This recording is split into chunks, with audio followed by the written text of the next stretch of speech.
जय हिंद दोस्तों, मैं जितेंद्र भारतीय स्वागत करता हूं आपका अपने YouTube channel JS online study में। दोस्तों, इस वीडियो में हम प्रकाश की कुछ घटनाओं के बारे में चर्चा करेंगे, जिसमें हम जानेंगे कि प्रकाश की कौन कौन सी घटनाएं होती हैं। प्रकाश के गुण के बारे में हम पिछले वीडियो में चर्चा कर चुके हैं। तो आइए देखते हैं प्रकाश की घटनाएं क्या क्या होती हैं।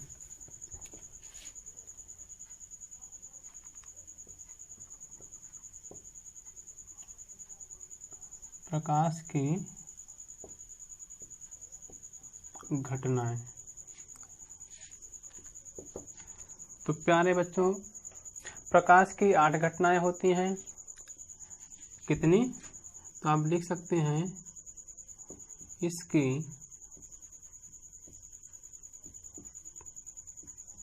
8 घटनाएं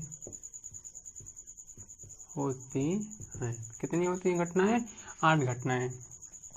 तो आइए क्रम से जान लेते कौन कौन सी होती है। जैसे पहला नंबर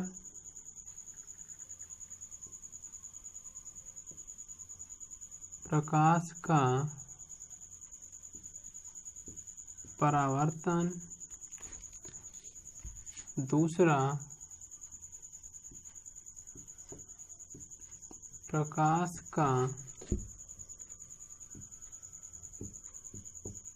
अपवर्तन, तीसरा नंबर प्रकाश का प्रकीर्णन, चौथा नंबर होता है प्रकाश का पूर्ण आंतरिक परावर्तन, पूर्ण आंतरिक परावर्तन। और आपका 5वां नंबर होता है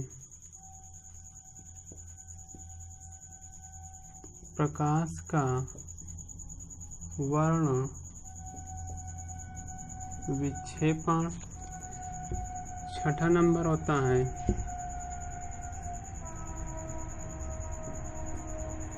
प्रकाश का विवर्तन। और आपका 7वां नंबर होता है प्रकाश का व्यतिकरण, प्रकाश का व्यतिकरण।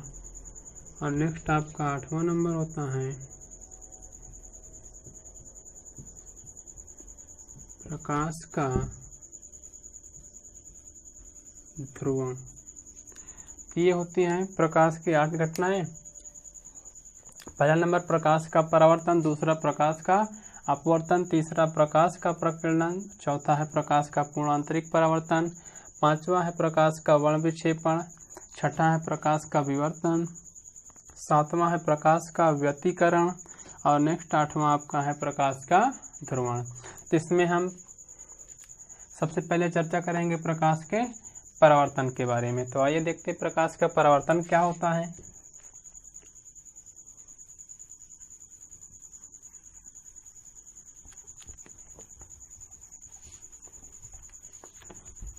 तो हम चर्चा करेंगे किसके बारे में? प्रकाश के परावर्तन के बारे में। तो प्रकाश का परावर्तन को समझने से पहले हमको थोड़ा सा एक पॉइंट जानना जरूरी होता है। प्रकाश किरण। क्या जानना जरूरी है? प्रकाश किरण।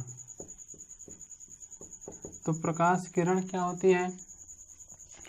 जब प्रकाश किसी समान माध्यम में एक बिंदु से दूसरे बिंदु तक जिस ऋजुरेखी मार्ग से होकर गुजरता है उसे ही हम प्रकाश किरण कहते हैं। यानी कहने का मतलब ये कि यदि प्रकाश किरण यहाँ से चलना शुरू करके तो एक दूसरे बिंदु यहाँ तक आती है, तो इस ऋजुरेखी मार्ग को हम क्या कहते हैं? प्रकाश किरण कहते हैं। क्या कहते हैं? प्रकाश किरण। यदि आप इसको लिखना चाहें तो आप कुछ इस प्रकार से लिख सकते हैं कि किसी समांग माध्यम में प्रकाश एक बिंदु से दूसरे बिंदु, एक बिंदु से दूसरे बिंदु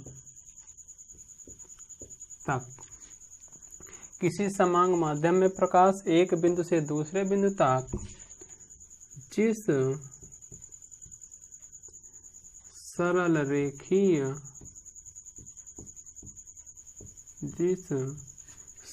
रेखीय मार्ग में गति करता है उसे ही क्या कहा जाता है? प्रकाश किरण कहते हैं। उसे ही प्रकाश किरण कहते हैं। तो कहने का मतलब ये, मान लीजिए कि प्रकाश यहाँ से चलकर इस बिंदु ये यहाँ तक आया, तो यहाँ से यहाँ तक के जो बीच की ये रेखा लाइन बन रही है, इसी को हम क्या कहते हैं? प्रकाश किरण कहते हैं। जैसे यहाँ पे लिखे हुआ सरल रेखीय मार्ग, इसी को हम ऋजु रेखीय मार्ग भी कह सकते हैं। अर्थात चाहे ऋजु रेखी कहा जाए चाहे सरल रेखी कहा जाए, दोनों का मतलब एक ही है। तो प्रकाश किरणें जब एक होगी तो इसको हम केवल किरण कहेंगे, लेकिन अगर यही किरणें जब ग्रुप में हो जाएंगी इस प्रकार से कुछ, तो इनको हम क्या कहते हैं? प्रकाश किरण पुंज कहते हैं।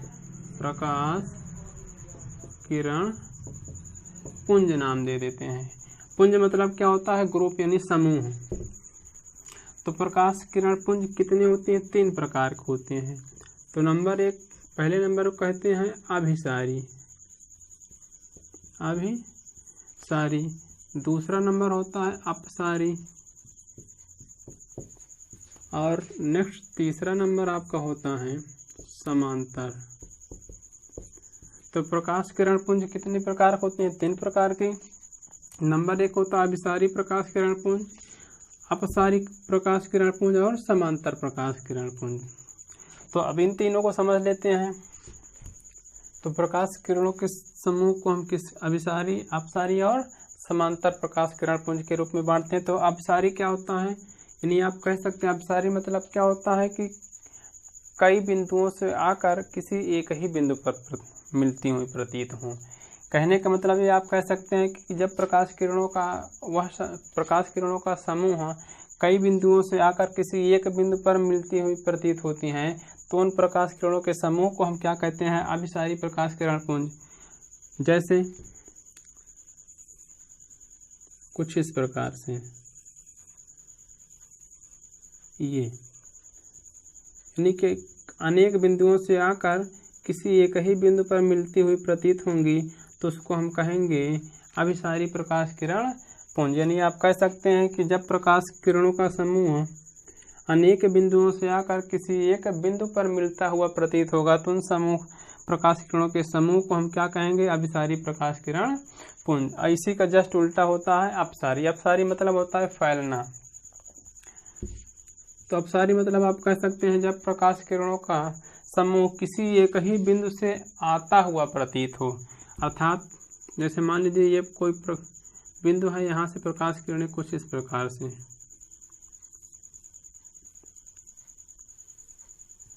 प्रकार से अगर निकलती हुई प्रतीत होंगी, तो उसको हम क्या कहेंगे? अपसारी प्रकाश किरण पुंज। इसमें क्या होता है? कई बिंदुओं से आकर एक बिंदु पर मिलती हैं, और इसमें क्या होता है? एक बिंदु से निकलकर कई बिंदुओं को जाती हैं। और समांतर में क्या होता है? प्रकाश किरणों का ऐसा समूह जिसमें सभी रेखाएं एक दूसरे के समांतर रहती हैं, समांतर प्रकाश किरण पुंज कहलाती हैं। जैसे कुछ इस प्रकार से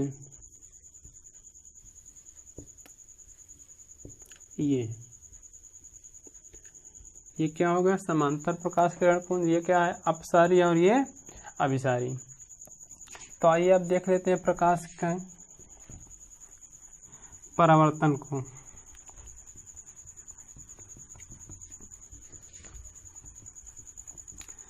तो सबसे पहले जान लेते हैं परावर्तन के लिए आवश्यक क्या क्या है, यानी किन किन परिस्थितियों में परिवर्तन हो सकता है और किन किन परिस्थितियों में परिवर्तन नहीं हो सकता। तो सबसे पहला पॉइंट आप परावर्तन में क्या होगा, सबसे नंबर 1 जरूरी है प्रकाश किरण। क्या जरूरी है, प्रकाश किरण। दूसरा अगर कुछ जरूरी तो आप इसमें कह सकते हैं क्या, परावर्तक सतह, परावर्तक सतह। और उसके बाद तीसरा पॉइंट माध्यम आवश्यक है, यानी ये तीनों चीजें प्रकाश के परावर्तन के लिए अति आवश्यक हैं। तो सबसे पहले हम जान लेते हैं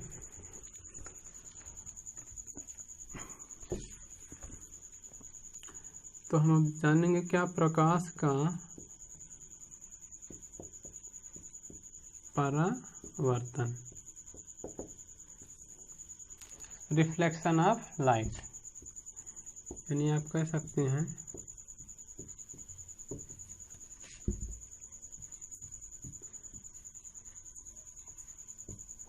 रिफ्लेक्शन ऑफ लाइट, प्रकाश का परावर्तन। तो प्रकाश का परावर्तन क्या होता है, जब प्रकाश किरण किसी एक समान माध्यम से चलकर किसी परावर्तक सतह से टकराती है और टकराने के बाद पुनः उसी माध्यम में वापस लौट जाती है, तो प्रकाश की इस घटना को ही हम क्या कहते हैं, प्रकाश का परावर्तन कहते हैं। तो आइए लिख लेते कैसे। आप कह सकते हैं जब प्रकाश किसी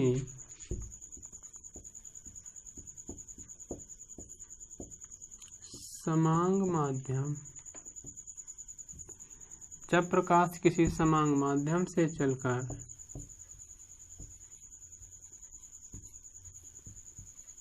किसी परावर्तक सतह से टकराती है, किसी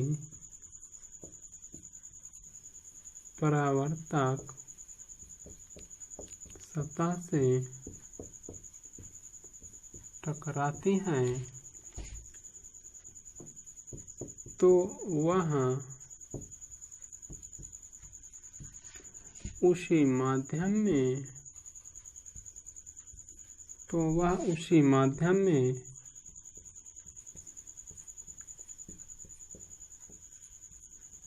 वापस लौट जाती है।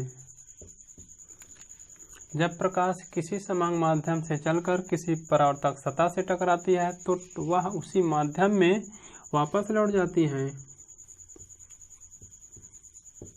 प्रकाश की इसी घटना को, प्रकाश की इसी घटना को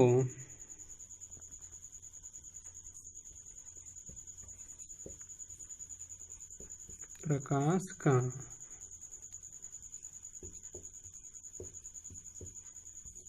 परावर्तन कहते हैं।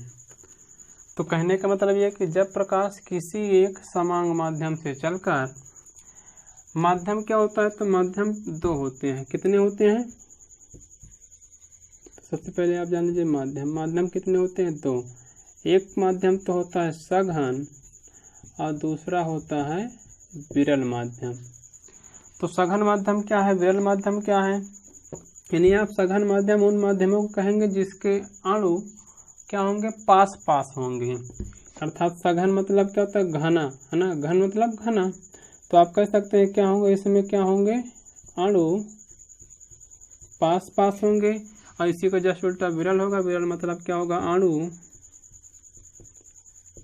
दूर दूर होंगे। तो ऐसा माध्यम जिसके अणु दूर दूर होंगे वो विरल माध्यम होगा, और ऐसा माध्यम जिसके अणु क्या होंगे, पास पास, वो सघन माध्यम होगा। तो सघन माध्यम में हम किसको, जल को लेते, जल, कांच, हीरा और कुछ भी ले सकते, बर्फ वगैरह। और विरल माध्यम में हम क्या लेंगे, वायु, या फिर आप कह सकते हैं निर्वात, ये विरल माध्यम है। तो परावर्तन क्या होता है जब प्रकाश किसी एक समान माध्यम से चलकर किसी परावर्तक सतह से टकराती है। जब प्रकाश, यहाँ पर आप किरण लिख सकते हैं, जब प्रकाश किरण किसी समान माध्यम से चलकर किसी परावर्तक सतह से टकराती है तो वह उसी माध्यम में वापस लौट जाती है और प्रकाश की इसी घटना को प्रकाश का परावर्तन कहते हैं। तो जैसे आप देख लीजिए, मान लीजिए कि ये कोई सतह है, क्या है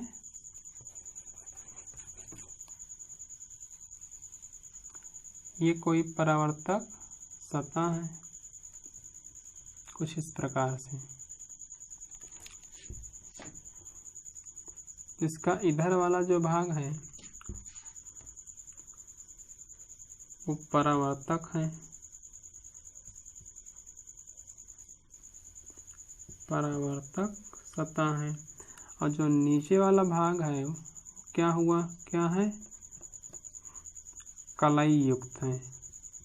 कैसा है, कलाई युक्त। कलाई युक्त मतलब क्या हुआ, पेंट किया होता है। जैसे आप देखते हैं जो दर्पण जो आपके घरों में होता है जिसमें आप चेहरा देखते हैं तो उसका पीछे वाला भाग क्या होता है, पेंट किया होता है, और सामने वाला भाग जिधर हम अपना चेहरा देखते हैं वो क्या होता है, चमकदार होता है। उसी को हम क्या कहते हैं, परावर्तक सतह कहते हैं। तो परिभाषा का है, जब प्रकाश किरण किसी समान माध्यम से चलकर, तो मान लीजिए ये प्रकाश की किरण आई,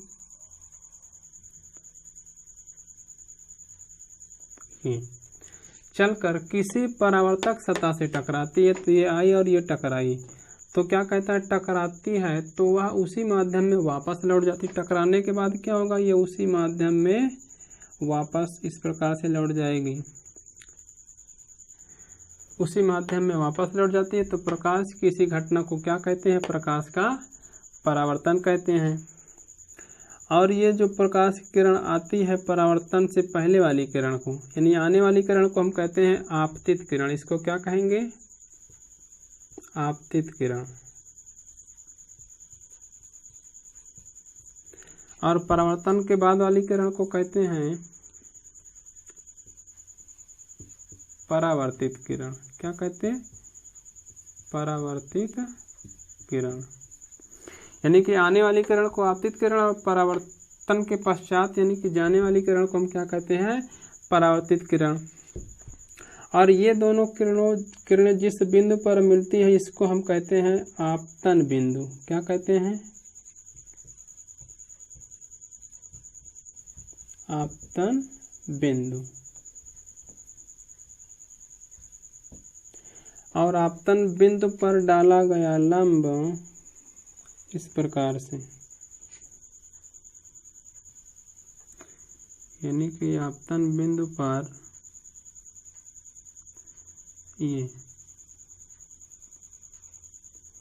आपतन बिंदु पर डाला गया लंब क्या कहलाता है, अभिलंब कहलाता है।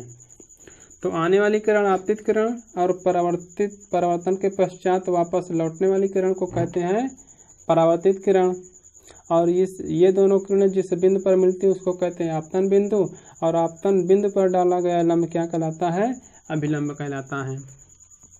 अब इसके बाद क्या है कि आपतित किरण और अभिलंब, आपतित किरण और अभिलंब, यानी कि आपतित किरण और अभिलंब के मध्य बना कोण, अर्थात यहाँ पर जो कोण बन रहा है कोण आई, इसको हम कहते हैं आपतन कोण। क्या कहते हैं, आपतन कोण। आपतित किरण और अभिलंब के मध्य बना कोण आपतन कोण, जिसे हम आई से डिनोट करते हैं। और परावर्तित किरण और अभिलंब के मध्य बना कोण अर्थात ये वाला कोण, ये कहलाता है परावर्तन कोण। कौन सा, परावर्तन कोण। आपतित किरण और अभिलंब के मध्य बना कोण आपतन कोण, परावर्तित किरण और अभिलंब के मध्य बना कोण परावर्तन कोण। आपतन कोण को कोण आई से, और परावर्तन कोण को कोण आर से डिनोट करते हैं। तो इसके बाद इसके कुछ नियम भी होते हैं, तो आइए देख लेते हैं कि परावर्तन के नियम क्या क्या हैं। तो ये आपको समझ में आ गया होगा। अब आइए देख लेते हैं प्रकाश के परावर्तन के कुछ नियम होते हैं।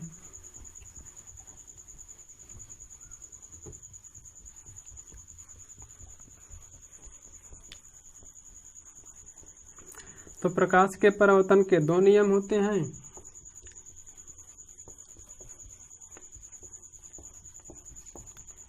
तो आइए देखते हैं दो नियम कौन कौन से। उससे पहले थोड़ा सा डायग्राम फिर से बना लेते हैं। इधर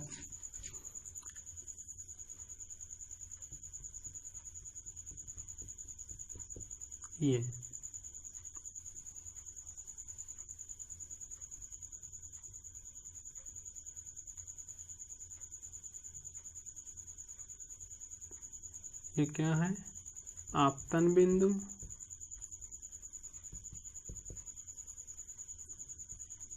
और ये क्या है, परावर्तित किरण, और ये आपतित किरण।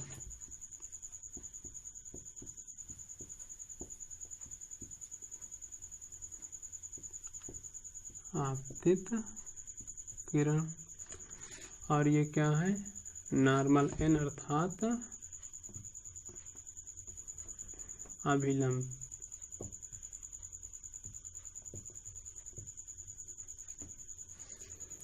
यहाँ पर कौन सा कोण था, यहाँ पर कोण आई और यहाँ पर कोण आर। कोण आई अर्थात परावर्तन आपतन कोण, कोण आर अर्थात अपवर्तन कोण। ये क्या था, पॉलिश युक्त सतह थी और ये चिकनी सतह अर्थात परावर्तक सतह थी। तो परावर्तन के कितने नियम होते हैं, दो नियम।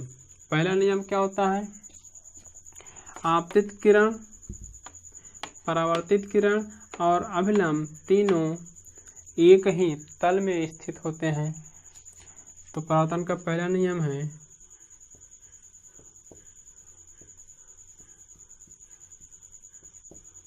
आपतित किरण,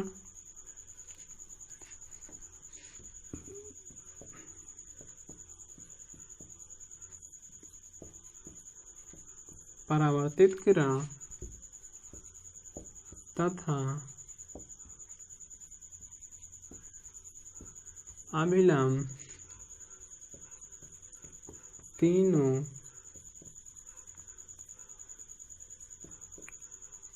एक ही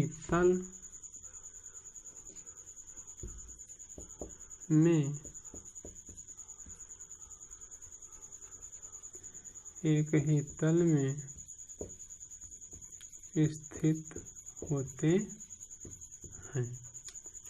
नेक्स्ट दूसरा नियम इसका होता है कि आपतन कोण अर्थात आपतित किरण और अभिलंब के मध्य बना कोण आपतन कोण, और परावर्तन कोण आप लिख सकते हैं आपतन कोण और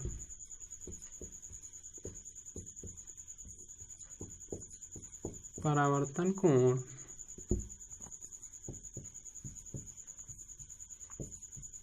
आपस में